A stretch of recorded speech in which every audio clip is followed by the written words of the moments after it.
Hi friends, ನಾನು ಇವತ್ತು ಪೂರಿ ಮತ್ತು ಸಾಗು ಮಾಡ್ತಾಯಿದ್ದೀನಿ.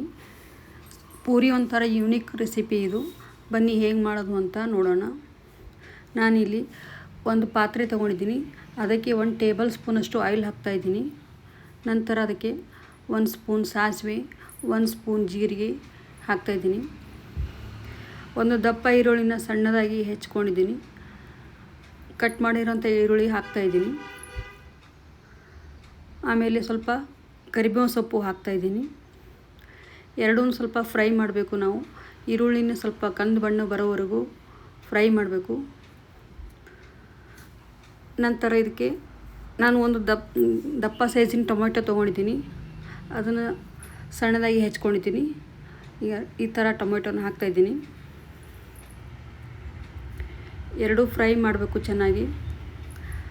ಟೊಮೆಟೊ ಮತ್ತು ಈರುಳ್ಳಿ ಎರಡೂ ಸ್ವಲ್ಪ ಕಂದು ಬಣ್ಣ ಬರೋವರೆಗೂ ಫ್ರೈ ಮಾಡಬೇಕು. ಇಲ್ಲಿ 2 ಬೇಯಿಸಿಟ್ಕೊಂಡಿರೋ ಆಲೂಗಡ್ಡೆನ ಸ್ಮ್ಯಾಶ್ ಮಾಡ್ತಾಯಿದ್ದೀನಿ. ನಾವು ಆಲೂಗಡ್ಡೆ ಬೇಯಿಸಿಟ್ಕೊಂಡ್ಬಿಟ್ರೆ ಯಾವಾಗಾಯ್ತು ಆವಾಗ ನಾವು ಸಾಗುನ ಮಾಡ್ಕೋಬೋದು. ತುಂಬ ಈಸಿ ರೆಸಿಪಿ. ಇದಕ್ಕೆ ಹೆಚ್ಚಿಗೆ ಏನು ಇಂಗ್ರೀಡಿಯೆಂಟ್ಸ್ ಬೇಕಾಗಲ್ಲ. ಇಲ್ಲಿ ನಾನು ರುಚಿಗೆ ತಕ್ಕಷ್ಟು ಉಪ್ಪು ಹಾಕ್ತಾಯಿದ್ದೀನಿ. 1.5 ಸ್ಪೂನ್ ಖಾರದ ಪುಡಿ ಹಾಕ್ತಾಯಿದ್ದೀನಿ. ಖಾರ ನಿಮಗೆ ಬೇಕಂದಷ್ಟು ಹೆಚ್ಚು ಕಡಿಮೆ ಹಾಕೋಬೋದು. ಒಂದು ಅರ್ಧ ಟೀ ಸ್ಪೂನು ಗರಂ ಮಸಾಲ ಹಾಕ್ತಾಯಿದ್ದೀನಿ. ಮತ್ತು 1/4 ಟೀ ಸ್ಪೂನಷ್ಟು ಅರಿಶಿನ ಹಾಕ್ತಾಯಿದ್ದೀನಿ. 1 ಸ್ಪೂನ್ ಸಕ್ಕರೆ ಹಾಕ್ತಾಯಿದ್ದೀನಿ. ಎಲ್ಲನೂ ಹಾಕಿ ಮಿಕ್ಸ್ ಮಾಡಬೇಕು. ಎಲ್ಲನೂ ಮಸಾಲೆ ಹಸಿ ವಾಸನೆ ಹೋಗೋವರೆಗೂ ಫ್ರೈ ಮಾಡಬೇಕು. ಸ್ವಲ್ಪ ಎಣ್ಣೆ ಬಿಟ್ಕೋಬೇಕು ಅದು ಮಸಾಲೆ ಎಲ್ಲನೂ. ಒಂದು 2 ನಿಮಿಷ ಫ್ರೈ ಮಾಡಿದ್ರೆ ಆಯಿತು. ಇವಾಗ ಆಲೂಗಡ್ಡೆ ಹಾಕ್ತಾಯಿದ್ದೀನಿ ನಾನು. ಆಲೂಗಡ್ಡೆನ ಸ್ವಲ್ಪ ದಪ್ಪನಾಗಿ ನಾನು ಸ್ಮ್ಯಾಶ್ ಮಾಡಿದ್ದೀನಿ. ತುಂಬ ಸ್ಮೂತಾಗಿ ಮಾಡಬಾರ್ದು. ಇದು ಸಾಗು ಆಗಿರೋದ್ರಿಂದ ನಡೆಯುತ್ತೆ. ಎಲ್ಲ ಮಸಾಲೆನೂ ಆಲೂ ಒಳಗೆ ಮಿಕ್ಸ್ ಆಗಬೇಕು. ಆ ಥರ ನಾವು ಫ್ರೈ ಮಾಡಬೇಕು. ಇಲ್ಲಿ ಒಂದು 2 ನಿಮಿಷ ಫ್ರೈ ಮಾಡಿ ಒಂದು ಅರ್ಧ ಗ್ಲಾಸ್ನಷ್ಟು ನೀರು ಹಾಕ್ತಾಯಿದ್ದೀನಿ ನಾನು ಇದಕ್ಕೆ. ನಂತರ ಅದನ್ನು ಸ್ವಲ್ಪ ಎಲ್ಲನೂ ಮಿಕ್ಸ್ ಮಾಡಿ ಆಲೂ ಮಸಾಲ ಎಲ್ಲ ಸ್ವಲ್ಪ ಕುದಿಯೋವರೆಗೂ ಒಂದು ಸ್ವಲ್ಪ ಕೊತ್ತಂಬರಿ ಸೊಪ್ಪು ಹಾಕಿಬಿಟ್ಟು ಲಿಡ್ ಕ್ಲೋಸ್ ಮಾಡಿ ಒಂದು 2 ನಿಮಿಷ ಬೇಯಿಸಬೇಕು ನಾವು ಇದಕ್ಕೆ. ಇದನ್ನು ದಿಢೀರಂತ ನಾವು ಯಾವಾಗ ಬೇಕು ಅವಾಗ ಮಾಡ್ಬೋದು. ಆಲೂಗಡ್ಡೆ ಎಷ್ಟು ಬೇಯಿಸ್ಕೊಂಡು ಇಟ್ಕೊಂಡ್ಬಿಟ್ರೆ ನಡೆಯುತ್ತೆ. ನೋಡಿ, ಒಂದು 2 ನಿಮಿಷ ಆಯಿತು. ಈ ಥರ ಬೇಯ್ತಾ ಇದೆ. ನಂತರ ಇದನ್ನು ತಿರುಗಿಸ್ಬಿಟ್ಟು ನಮ್ಮ ಆಲೂ ಸಾಗು ರೆಡಿಯಾಗಿದೆ. ಇಲ್ಲಿ ಇದು ಚಪಾತಿ ಮತ್ತು ಪೂರಿ ಎರಡಕ್ಕೂ ಚೆನ್ನಾಗಿರುತ್ತೆ. ನೀವು ಯಾವಾಗ ಬೇಕು ಅವಾಗ ಇದನ್ನು ಮಾಡ್ಬೋದು. ಇದಕ್ಕೆ ಹೆಚ್ಚಿಗೆ ಮಸಾಲೆ ಮತ್ತು ಹೆಚ್ಚಿಗೆ ಯಾವುದೇ ಥರ ವೆಜಿಟೇಬಲ್ಸ್ ನಾನು ಯೂಸ್ ಮಾಡಿಲ್ಲ. ಮತ್ತು ಪೂರಿ ಮಾಡೋದನ್ನು ತೋರಿಸ್ತಾ ಇದ್ದೀನಿ. ಬನ್ನಿ ಹೇಗೆ ಮಾಡೋದು ಅಂತ ಹೇಳಿ. ನಾನಿಲ್ಲಿ ಒಂದು ಪ್ಯಾನ್ ತೊಗೊಂಡಿದ್ದೀನಿ. ಅದಕ್ಕೆ 1 ಕಪ್ಪಷ್ಟು ನೀರು ಹಾಕ್ಕೊಂಡು ಒಂದು ಅರ್ಧ ಸ್ಪೂನಷ್ಟು ಉಪ್ಪು ಹಾಕ್ತಾಯಿದ್ದೀನಿ. 1 ಸ್ಪೂನಷ್ಟು ಆಯಿಲ್ ಹಾಕ್ತಾಯಿದ್ದೀನಿ. ಇದು ಪೂರಿ ಒಂದು ರೀತಿ ಹೊಸ ಯೂನಿಕ್ ಅಂತಲೇ ಹೇಳ್ಬೋದು.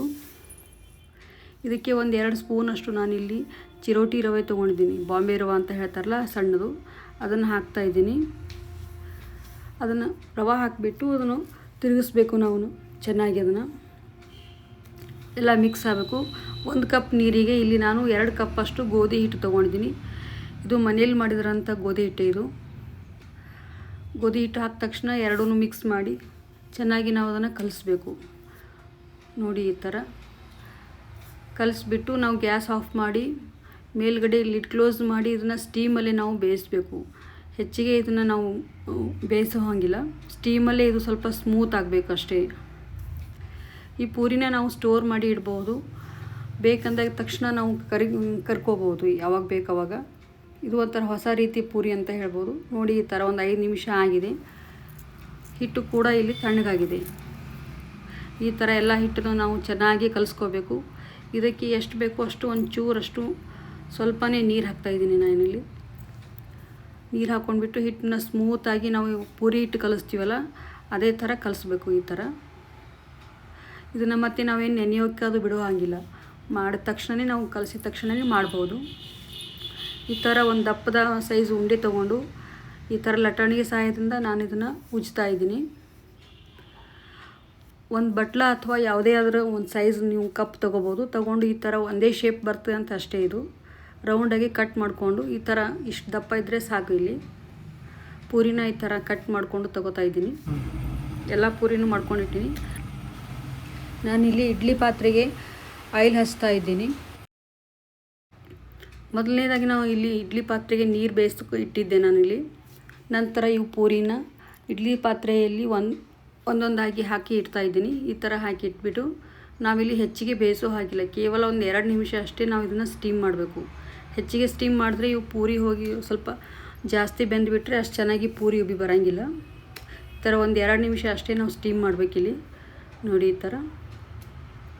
ನಂತರ ಅದನ್ನು ಒಂದು 2 ನಿಮಿಷ ತೆಗೆದುಬಿಟ್ಟು ಪೂರಿನ ಎಲ್ಲನೂ ಒಂದೊಂದು ಪ್ಲೇಟಿಗೆ ಹಾಕಿಬಿಟ್ಟು ಸ್ವಲ್ಪ ಮಾಯ್ಶ್ಚರ್ ಹೋಗೋವರೆಗೂ ನಾವು ಸ್ವಲ್ಪ ಕೂಲಾಗೋಕ್ಕೆ ಬಿಡಬೇಕು. ಅದನ್ನು ಬಿಟ್ಟ ತಕ್ಷಣ ನಾವು ಇದನ್ನು ಒಂದು ಬಾಕ್ಸಲ್ಲಿ ಹಾಕಿಬಿಟ್ಟು ಸ್ಟೋರ್ ಮಾಡಿ ಇಡ್ಬೋದು. ನಾವು ಯಾವಾಗ ಬೇಕು ಅವಾಗ ಅವನ್ನ ಕರಿಬೋದು.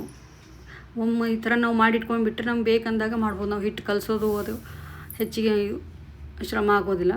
ನೋಡಿ ಇಲ್ಲಿ ಪೂರಿ ಕರಿತಾ ಇದ್ದೀನಿ. ಈ ಥರ ಒಂದು ಪೂರಿ ಹಾಕ್ತಾಯಿದ್ರೆ ಸೇಮ್ ನಾವು ಹಿಟ್ಟು ಕಲಸಿದ ತಕ್ಷಣ ಮಾಡ್ತೀವಲ್ಲ ಅದಕ್ಕಿಂತಲೂ ಹೆಚ್ಚು ಚೆನ್ನಾಗಿ ಬರ್ತವೆ ಇವು. ಆಮೇಲೆ ಹೆಚ್ಚಿಗೆ ಎಣ್ಣೆ ಜಾಸ್ತಿ ಇದು ಇರೋಂಗಿಲ್ಲ, ಸ್ಮೂತಾಗಿ ಬರ್ತವೆ ಪೂರಿ ಪೂರ. ನೋಡಿ ಈ ಥರ ಪ್ರತಿಯೊಂದು ಪೂರಿ ಕೂಡ ಇವು ಉಬ್ಬಿ ಬರ್ತವೆ, ಯಾವುದೂ ಚಪ್ಪಟಿ ಆಗೋಂಗಿಲ್ಲ. ಮತ್ತು ನಾವು ಎಷ್ಟೊತ್ತು ಇಟ್ಟರೂ ಕೂಡ ಪೂರಿ ಅದು ಯಾವ ರೀತಿ ಉಬ್ಬಿದ್ದು ಇರ್ತಾವಲ್ಲ ಅದೇ ಥರನೇ ಇರ್ತಾವೆ ಇಲ್ಲಿ. ನಿಮಗೆ ಈ ಪೂರಿ ಮತ್ತು ಸಾಗು ಇಷ್ಟ ಆದರೆ ಒಂದು ಸತಿ ಟ್ರೈ ಮಾಡಿ ನೋಡಿ. ಈ ರೆಸಿಪಿ ನಿಮಗೆ ಇಷ್ಟ ಆದರೆ ನನ್ನ ಚಾನಲ್ನ ಸಬ್ಸ್ಕ್ರೈಬ್ ಮಾಡಿ, ಶೇರ್ ಮಾಡಿ, ಬೆಲ್ ಬಟನ್ನ ಪ್ರೆಸ್ ಮಾಡಿ. ನೋಡಿ ಈ ಥರ ಒಂದು ಕಟ್ ಮಾಡಿ ತೋರಿಸ್ತಾ ಇದ್ದೀನಿ. ಪೂರಿ ಕೂಡ ತುಂಬ ಸಾಫ್ಟಾಗಿ ಬಂದಿವೆ. ನೀವು ಎಲ್ಲಿಂದ ನೋಡ್ತಾ ಇದ್ದೀರಾ ಅಂತ ಹೇಳಿ ಕಮೆಂಟ್ ಹಾಕಿ. Bye friends.